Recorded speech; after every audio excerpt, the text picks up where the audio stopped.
Giriyorum hayalinle, aklımdan çıkmıyorsun belalım. Yine hasretle bir güne giriyorum hayalinle, aklımdan çıkmıyorsun belalım. Sensiz geçen akşamlarda yine başım belalarda, mutlu musun oralarda belalım?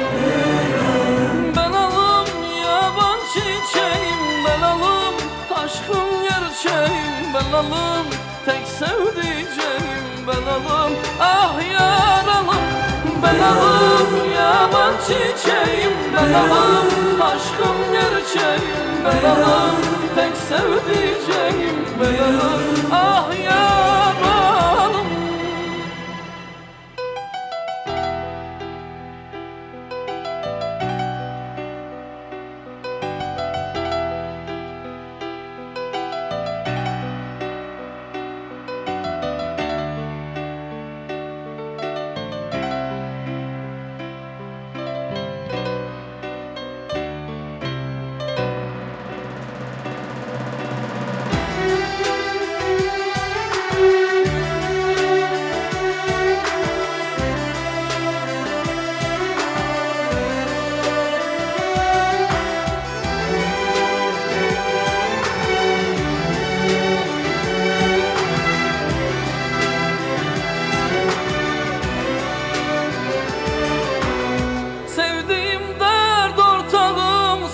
Hazanımsın, baharımsın, sen benim tek varlığımsın belalım.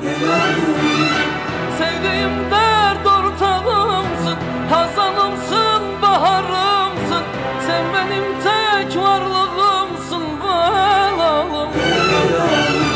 Sensiz geçen akşamlarda yine başım belalarda, mutlu musun oralarda belalım?